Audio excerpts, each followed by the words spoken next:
countdown. And then I choked.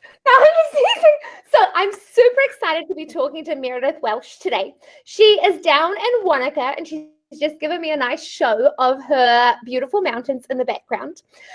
Meredith started as a personal client of mine. She then sent her family to see me. Then she sent her 2 key staff members to see me. And now she has me do talks in her collab working space, because that is how much she believes in health and nutrition and the power that it's had on her personally, her family, and everyone that she comes into interact with. So Meredith, will you just tell us a little bit, what do you own and what does your day-to-day life look like? What do I own? Okay, so my husband and I opened a co-working space in Petone just gone 4 years ago.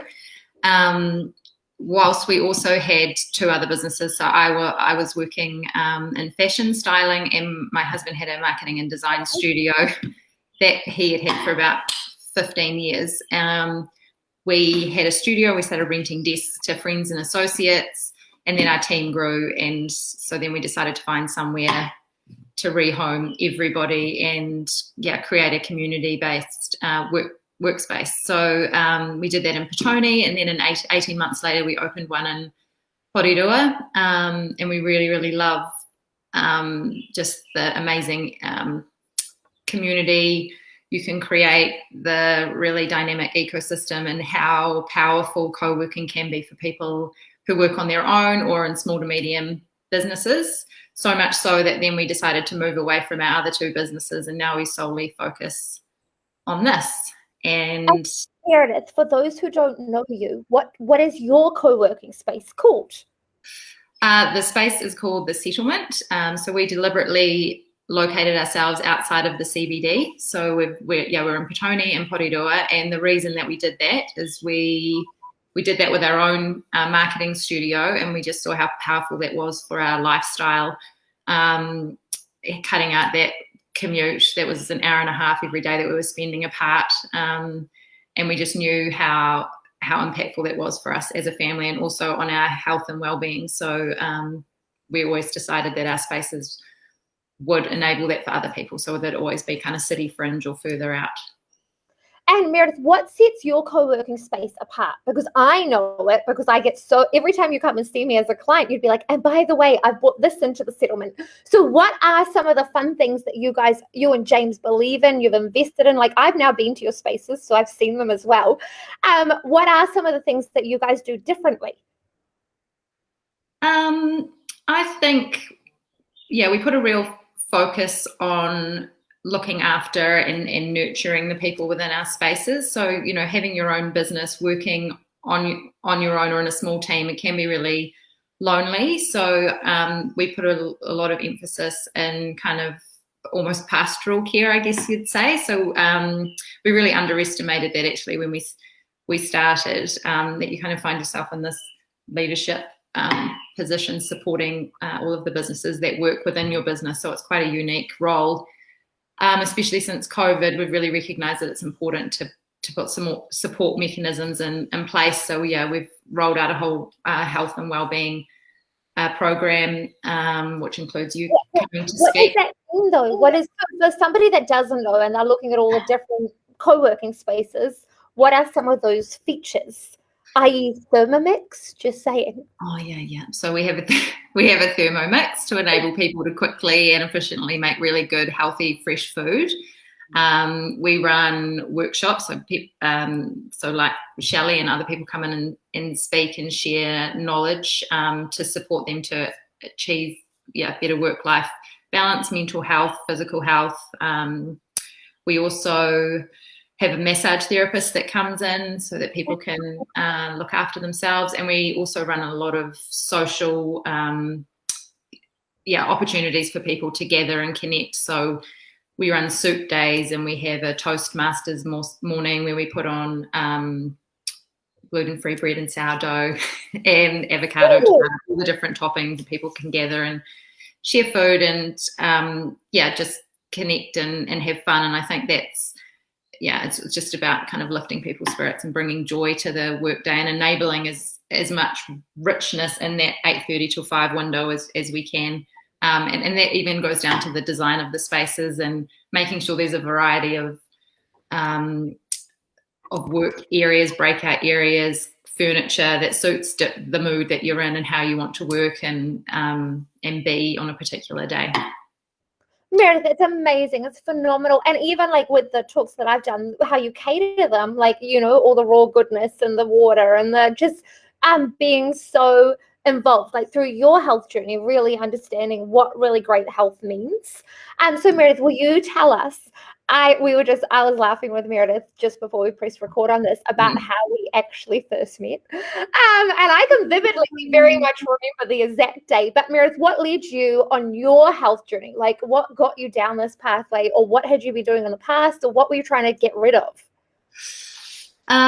So I had experienced some challenges with having both of my children, just health-wise, weight-wise, all the things, and managed through clean eating and exercise to get back to square one again. But then after my second son, Otto, and he's now nearly 8, I just couldn't do it. And I just felt that I was getting sicker and sicker. So my symptoms was sort of really bad fatigue, obviously the weight gain, just really puffy, really just not myself. It was like I was possessed. It was awful. I just had no spark. I was just on dim, and it was horrible. And so I went to doctors, went to specialists, I tried everything. You name it, I tried it. I invested a lot of money and a lot of time, and probably over the space of about 18 months, and I was just getting worse and worse and worse.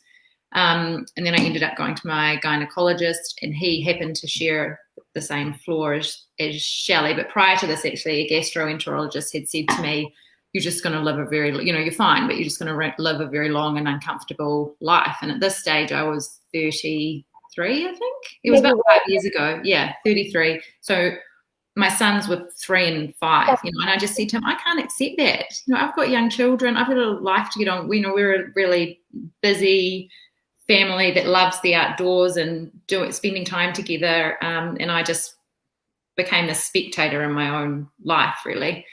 Anyway, then the gynecologist said to me, have you thought about looking, at diet and nutrition? And I had tried myself, and I knew what I needed to do, and I'd done it, and nothing was working, nothing was helping. And he said, there's actually someone down the hallway. And anyway, as I was waiting for the lift, I saw Shelley in one of her fabulous outfits, and she was chatting away to someone who was in the waiting room and or something. And I just knew, I just said to myself, and I actually emailed Shelley and I said, I think you can fix me. I just had this, I just knew. I just thought this is, and I think I cried when I met with you. I think I just was like, it was so beautiful, Meredith. You totally did cry, and you just knew, like, those were your words. Like, you'd invested so, like, and I felt so honored, and I feel honored every day when a client like you, after you've spent so much money, you've trusted so many people, and you still haven't got the results, but you trust me, and you genuinely just sat with me crying and being like, you will fix me. And you totally went all in, and you were like, I'm going to do this. Yeah. And I mean this in the most beautiful way. You'll laugh when I say it, so I don't mean it meanly. But you were a little know-it-all client in terms of you did know what to eat. That was not our problem. When I first saw you, it was like we didn't really need to talk about diet because you knew it. Like you actually, like that wasn't our problem. Which I know sounds weird because you're seeing a nutritionist or diet. But if it was just diet, and I think this is what a lot of people get so confused about, and I think it makes it worse for them, is if it was just diet, would it all be better? Because most of us kind of know the key things to do with diet. Like, we can read it on Dr. Google. And that was like, you turned up and your diet was fantastic. I couldn't really fault it. You knew exactly what to do. But it wasn't enough. It wasn't, if you know what I mean. And that's the thing. And that's why I'm so passionate about you and the work that you do now, is because I know so many people around me have struggled with all sorts of things. So now, I don't go to the doctor, I go to you every time. This is the first thing, but we've had other things that have happened, even in complete health. Stress, you can be as healthy as you like, but stress is still going to get you in the end. And, even just last year, I suffered from terrible burnout, and because my husband had an accident and he's had to step out of the business. So I'm running it on my own, and I felt fine. And then one day I woke up and I wasn't fine. My body just completely given way. So, and that's when the role of, supplementation and, getting to the root cause of everything else is so important. So obviously initially with me, I was absolutely overrun with parasites, which even though my doctor had tested for that, and Meredith, they didn't show up. Can we just pause on that? Because I remember once again, like as a practitioner, it's really hard to say to a client, hey, spend $700 on a test or whatever. I've rounded it, whatever the exact amount was. And I remember, and especially like you were a mom of young children, you had your own businesses, but it's a lot of money to ask of somebody. And I remember you genuinely looking at me and being like, but the doctor's done a stool test. Like you're asking me, and you were going to do it. It wasn't that you were fighting it, but it was just more that you just wanted to understand. And it was so confusing because you were like, but my doctor's medical test hasn't come up with parasites, but you're trying to tell me, like, not, and I don't mean that in a rude way, but no. I was trying to tell you that a lot of your symptoms, like your bloating, your gas, your mental health, like just that stress level, like the lack of brain clarity, the lack of focus, the lack of loss of yourself. Yeah. And those were all these symptoms. And I kept being like, Meredith, it's to do with your gut bacteria. Like it really is. And so it's really confusing, I get, for clients when it's like, but the medical world's told me that there's nothing wrong. In fact, you were kind of told that you had mental health issues, to be totally honest. And that, you just had to suck it up. You're a mum of two. And what were you complaining about? Like it's a hard work, basically. And so you're right. You did do a conventional stool test, like a conventional medical test. And so then I had to ask you to spend even more money. And the thing is about the test, right? The test is one thing, but then you've got to spend all the money. As a practitioner, I know this, fixing the results. So not only was I really asking you to spend the money on the test to prove it, now I'm going to ask you to pay a whole bunch of money to fix it. So, but the amazing thing is, in the return on investment, I can't say, and you probably can't say either, how huge that was when we realized that it was all your gut bacteria. And you just can't put a price on. I mean, remember after the first round of treatment that we did, it was like the clouds had lifted. I felt it was absolutely unbelievable. And that was the same last year when I pause on that one. Don't confuse. We'll come back to that, okay? Yeah. It's the same thing. It just, and all of the doctors, again, they just say, good luck. So we worked out Meredith had parasites. We worked out, and this is what people find really hard to believe, is that parasites are not only in your gut, they are everywhere in your system. Yeah. They create craziness. And that was the stress around eating for you as well. It didn't matter what you were eating or not eating. You couldn't shift the weight because your body was permanently inflamed. Yeah. And Meredith, don't you remember how bloated and just painful your belly was? Yeah. And even, but when you said, you might want to take some time out off work, when we start this treatment, because it's going to be quite full on. And I was thinking, okay, so you better block some space out of your diary. And thank God I did, because honestly, I felt like something out of Train Spotting. Like I was itchy, I had rashes, I could feel them coming out of my ears, my nose, like everything. And yeah, they just try and evacuate. It's a real thing. It's a real thing. I know. That book, that book on the parasites, I just read I know, it's a real thing. People often look at me like I'm crazy, like that it's happening. And the question is, and I get asked this lots, and you would have asked me too, where did they come from? Hey, and some of it we're born with, some of it comes from our animals, the environment, the sprays. Like there are so many different reasons. And depending on what research you look at, some people claim that all of us are walking around with parasites, but to different degrees, basically. But okay, so Meredith, so basically you went through hell and back with the protocol. Let's be honest. You did it. You're amazing. You were so diligent, and you felt like the rewards were just so huge, like right from the beginning. I remember within a couple of days, while your skin was itchy, it was all like inflamed, the rewards, you were already getting your mental health back. Exercise. And exercise was a key one. Do you remember when you couldn't exercise because you were so tired? And you love moving. Like that's really good for your mental health. So then we basically got you feeling amazing, right? Mm-hmm. And I was like, awesome. Meredith was still a believer. She loved seeing me. She'd send me clients. She'd send me evangelist. Yeah, she totally was converting everyone. Like, I would hear about Meredith because her friends were coming in, so they'd give me updates. So then we kind of did check-ins with you, but nothing, you got your health back, which is what we want. And then what happened? Because people always say to me, once you get your health back, do you ever lose it? And while you didn't get parasites back again, what happened? Like, your health did deteriorate overnight, basically. Yeah, so like I said, my husband had an accident and overnight could no longer work and still doesn't work. Is recovering from a traumatic brain injury. And so overnight I just switched into this gear of, right, I've got to take over, I have to do this. And I did, and I have, and I am still doing that. So it'll be 2 years in October. But yeah, last July, after getting through lockdown and coming out the other side of that, I got a really bad blood clot in my leg, and luckily it wasn't a DVT, it was a superficial thrombophlebitis. But then my whole left side also just kind of dropped.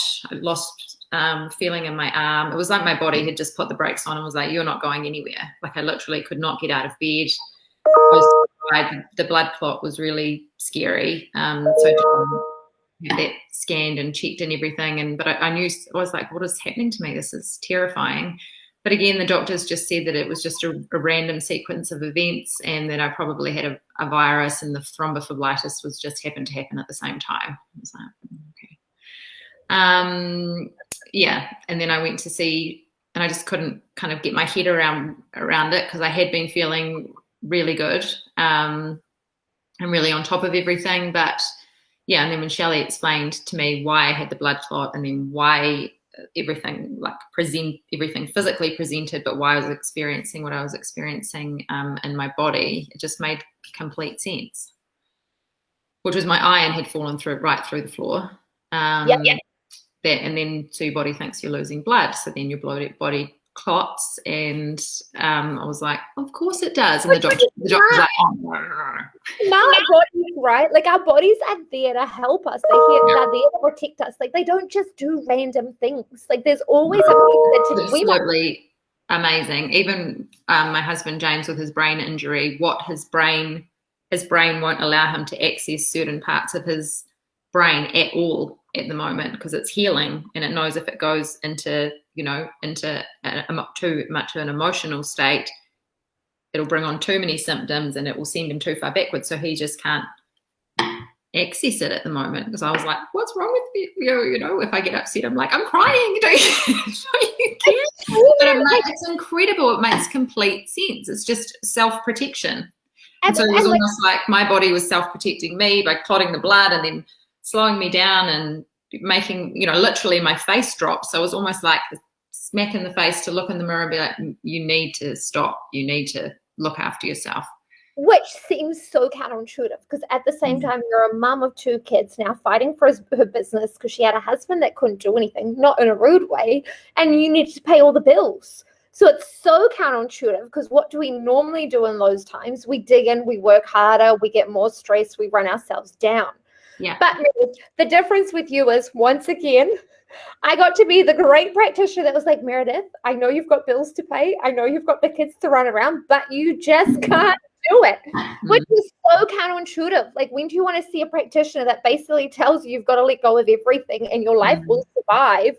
But if you go as the main breadwinner now and in charge of everything, your family's going to have nothing, which was basically the conversation we had. Hey, I gave you the harsh reality that it didn't matter. You had no choice, because your body was either going to run itself down, or we took a couple of weeks break, loaded you up with basically as many supplements as we could fire at your body, let's be honest, and got you back to being able to actually function without depleting and draining your body. Yeah. And just as we got you almost back on the brink, life hit you through a few more things last year too, right? Like, Meredith would leave and I'd be like, yes, we've got it. We've revealed it. She's going to be so good. then life just threw you a few more natural disasters Yeah. and just like it just really your world. I mean, we had a house fire. Luckily, I had my Neo-Malo oil in my pocket. watching the house burn to the yeah. But what happened last year and having to step, I think I had quite a long time off work, like out of the office, and gradually kind of entering back in. But yeah, it really, I had to reassess and make everything more sustainable and put the systems and processes in place, because this wasn't going to be a 6 to 12 month situation. This is a forever thing now. So how is this going to work for everyone moving forward, myself and my team? So that we can all survive. And Meredith, the super exciting thing is, like I always like to say, we look back on these things and they're the greatest things ever. And as we were talking in our sessions, as you were getting better and better, I kept being like, Meredith, what lights you up? Like, what brings you joy for you and your family? Because that's a part of it. Like, stress is huge. But I always talk about when we can make that stress speaker bigger and wider, because we've got so much joy coming in. And that's what we were talking about, like the daily grind. Even though you'd made it great for you and James when you were both working, it was no longer great for you as basically a solo parent looking after the boys and doing everything with the businesses. So what did you guys do in terms of a big lifestyle change?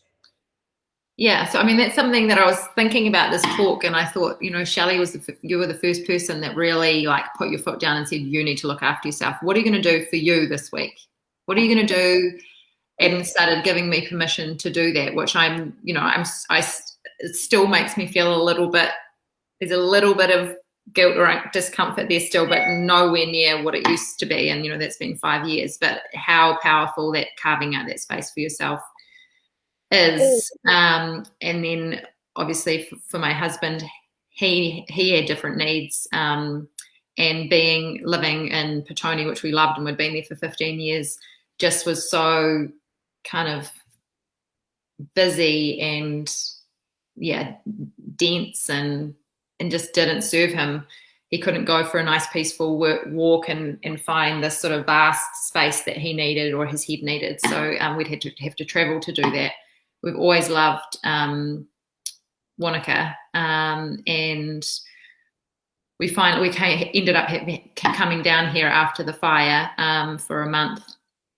And the change in him was just incredible. The change in all of us, actually. And my children are really outdoors kids. They love skiing, mountain biking, just being free and in nature. And we just thought, actually, life's too short, and how can we make this work? And initially it was going to be just for a season, and then we had a few other things happen that just made us think, let's just go. So we sold our house. We decided in early February, and we were in Wanaka by May. So this May just been, and it's been absolutely amazing. When we'd been putting, like I said, we'd been putting those systems and processes in place in terms of how the business can, I mean, it's by no means perfect. We've had a lot of little road bumps along the way, but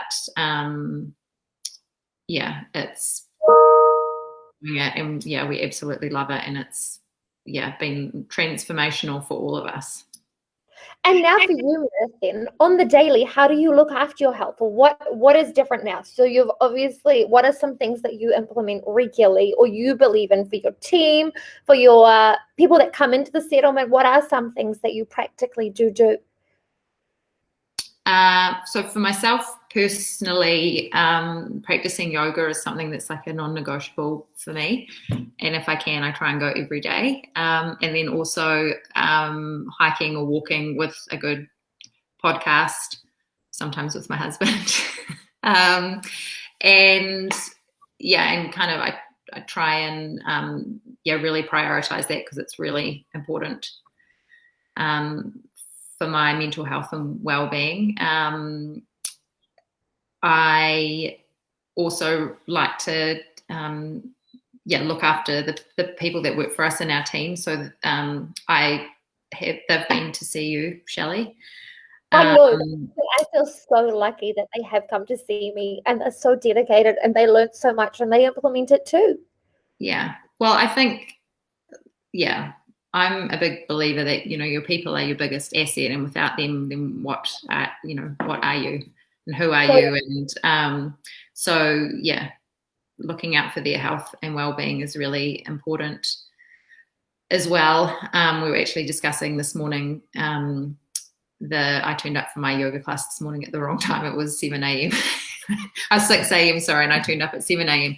But I was talking to one of the managers, and she was saying how there's a new yoga studio opening up near her. And, I said to her, well, maybe we should, once a week, you guys should, take a little bit of a longer break and go and do that during the day, like once a week, and just kind of working that into your routine.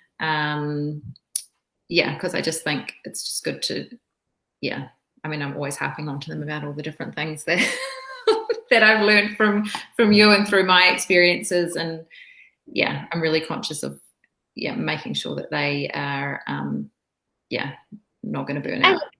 Would you say, like, obviously you've got to find the time to go to yoga, but other than that, like all the things that we've told you, once we got you over the stress burn, like humps each time with the extra supplements, obviously, but day to day, is it actually hard to maintain really good health from your point of view? Now that we've cleared out your system, we've got it all like sorted, like we've gotten you to a really great level of health. Yeah. How difficult is it really? Like, yes, okay, we sniff on some oils. Yes, okay, we get ourselves parasympathetic with yoga and movement and stuff.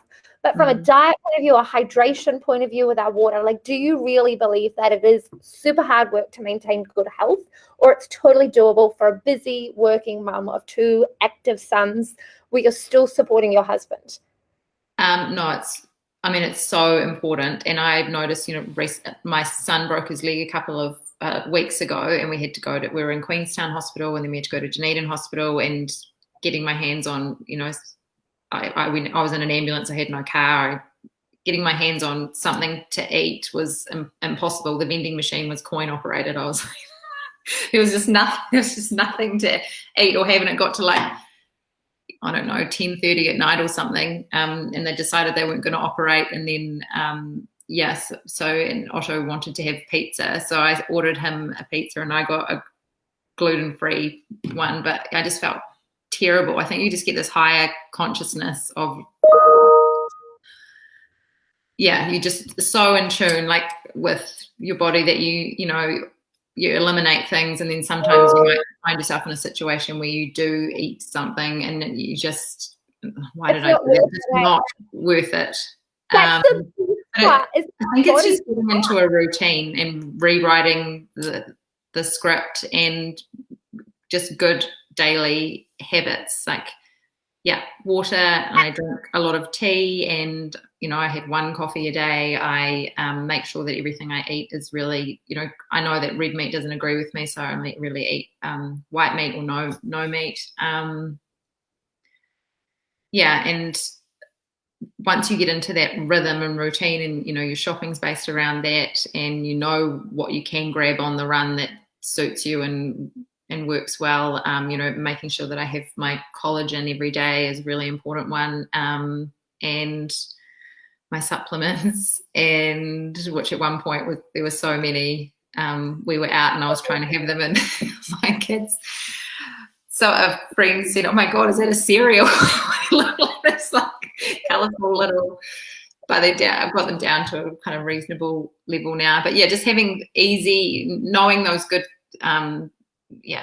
things to kind of having your good fats, And also, Meredith, like you say, like with the example with the pizza, it's not about self-control. Like, clients look at me like I've got so much self-control. I've got no more self-control than my average client coming in the door. Like, I am not born with that because I'm a health practitioner. Like, it didn't just fall on me all of a sudden. But it's like what you say, it's just not worth it. Like, feeling inflamed, feeling bloated, feeling whatever it is, or not thinking. I was bloated and so inflamed for so long after that. All the betaine in the world, it took me get it out. It's not worth it because it actually costs you in terms of your performance as a mum, your performance in terms of showing up for yourself, showing up for your staff, showing up for all the people coming. Like, you just don't make good decisions. People say to me, oh, but when you eliminate stuff, then you do become so much more sensitive. But it's like, but you feel so much better 99% of the time. And then that one time that you can't, or you don't, or you just pay for it. But it just, I think you become so much more conscious of that. But even when I come to you and you're doing, my muscle testing for my dosage, I already know now, like, it's so, you just become so in tune with your body. It's truly the big gift, right? Like, it's the gift that you give to yourself that you have forevermore. Like, nobody, once you're in tune with your body, no health expert, whoever that is, can ever take that away from you, because it's like, no. And you would say this, like, Meredith got to the point that she'd be sending me her blood test and could basically tell me what was what, and I was just confirming it. But you so understood your body so much that it was like, nobody can tell me what is this. And you have to, because I was seeing the doctor to get those blood tests, and the doctor was saying, they're fine. And then Shelley's saying, especially when it came to my iron, and we're still kind of tug of war through that, where I've had to have infusions, and then the doctor wouldn't. You have to advocate and fight for things. Like, you just don't take things for face value. Like, don't accept it. Especially when you know something's not right, then just keep pushing. And that was you, Meredith. Like, I would push back on you, and then you'd push back because I'd be like, it's not normal. Like, you've got these symptoms. Yeah, I was trying to get what I needed to get for the parasites. But everybody has parasites. If we tested the whole population, everybody would have parasites. Like, but it's just everyone. I mean, you cried when you told me. You said you'd never seen such high levels ever. It's true. Like, you're 100% correct. I did. Like, I don't want to deliver this news. I love my client. Like, I don't want to be the one to say it. Like, I go on the journey with you. I don't necessarily, I've done the things, so I know what it feels like. But also, as a practitioner, it's not like, hey, here's your list, off you go, good luck. It's like, oh my gosh, like, I know what you're going to go through daily. This is not going to be a piece of cake. But how you feel at the end, and I, like, every time you'd email me, it's like, yeah, but think of the end. Like, once we get through, you will look back and you will love this whole process, because you'll forget the days, the ins and outs. Yeah. It's incredible. And I think it's like that old saying, let food be thy medicine. And it is, I'm so passionate about that now. And I meet and come across so many people where I really want to say, we were just talking about that before this call, and it's so hard. I mean, I send so many people to Shelley. Even here in Wanaka, I'm like, Shelley, do you want to set up a satellite clinic? I really think that's a good base of clients here for you. It's like, can I see by day and see them by night? Sure thing. But Meredith, tell us, with your talks and the settlement now that I'm coming in for, what is your hope with these? Like, you have got such a big heart as a business owner. You have poured thousands of dollars into the community, the well-being, like, all the little things that you've bought for them. What is your biggest hope that somebody that comes to listen to me, or whoever it may be, gets from it? I think it's that they, I mean, and I know for a fact, finding ourselves in this kind of pastoral care role, you come across people within the spaces, our resident community, where they are experiencing health challenges, or their wife, or their children, or their mother, their sister, and we're like a family. Like, we've all worked together for so long, and I just thought this is such a, I think it's amazing to open people's eyes up to that there are other ways of approaching things, or paths of discovery and learning as far as your health journey goes. And it might be something small, or it actually might be something a lot more significant. But I just think sharing that with, if we have 10 or 20 people in the room, but how many people do they know, and how much knowledge can they share with them? And I would love to. And it is the gift. It's the gift that keeps on giving, because I think what you and James have worked out is, when your staff are feeling amazing, they, at the end of the day, let's be honest, they come from an accounting background. They're more productive. They're going to work harder for you. There's more loyalty, obviously, but they've got the brain capacity. Like, when you have got inflammation in your gut, you've got inflammation in your brain. So how are you going to show up and work the best for your boss? You can't. Like, you're just going to be slower. You're not going to think as well. You're not going to make the great decisions. And even from your co-working space, well, we know, like, how miserable did you feel mental health wise when you had parasites in your gut? Like, you know, you've got no capacity, you've got no resilience to actually be able to. That's the thing. That's when your neighbor.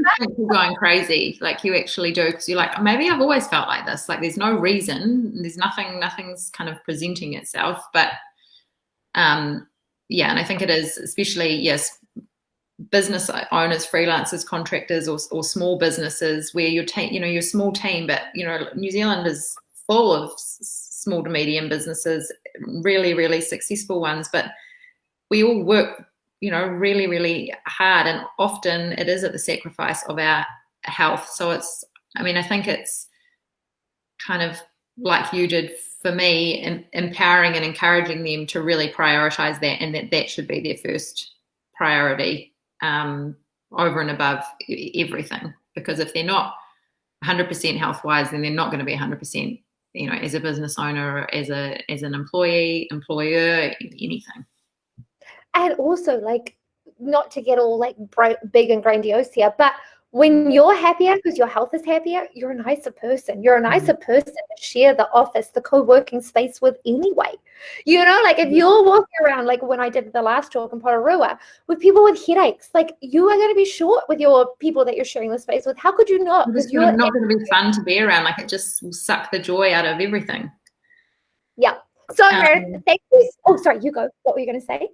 Oh, no, I was just going to say that, and that it's made us, we're doing a sustainability audit at the moment with Go Well Consulting, which is really exciting. But that's made us look at everything that we actually use and consume in the spaces, and we've always sourced everything locally and organically as much as possible, that we share with the residents. But that's been another really interesting path that we've taken, of showing people how you can make better and more sustainable, healthy choices. Well, see, you guys are so innovative. I don't think people realize when they come to the settlement, they're really taking on a whole lifestyle change, right? Like, not only are they getting drinking the Kool-Aid, and why not? The Antipodes. The Antipodes. Meredith, right on. Oops, this is there. Right on brand, right? But do you have any final words for us, Meredith? Because I'm so grateful for you doing this for me and for your staff and everyone that comes into your space. No, I would just like to thank you, because you have been an absolutely amazing, just tower of strength and support and guidance for me and for my family. And honestly, I would not have made it without you. To be Meredith, so beautiful, and I just feel so blessed, and that you trust me. Like, when you went through all of that again last year, that you just trusted me the whole time. Anything that I've asked of you, you've been a You're never going to get rid of me now. I don't want to. I love you, and I love your boys, and I'm never going to forget. Can you please share? Which one was it? Was it when he asked me if I had a boyfriend? Yeah. Yeah, don't take your kids to your appointments. And then remember, Fred, you asked me, what do you eat? And Fred was like, lolly. She eats lollies. I do. Bring your kids. But he just like, that'll get her in trouble. Oh, thank you so much, Meredith. I am so grateful. What are you off to do now down in beautiful Wanaka this afternoon? Well, actually, my kids are doing a dance performance at school. So they've had a choreographer come in. They've been working on it for weeks, and they're doing a dance to Ed Sheeran and that Beautiful People song, and it's really, I saw them rehearsing. It always made me cry. So yeah, I'll take my tissues and go to it. It's so cool. It's amazing. But one of my sons is in a wheelchair because he's got a broken leg, and the other one has a broken collarbone. So one's doing just the legs, and the other one's doing just the arms. So it's like a glee. You put it on. They're on the collagen too.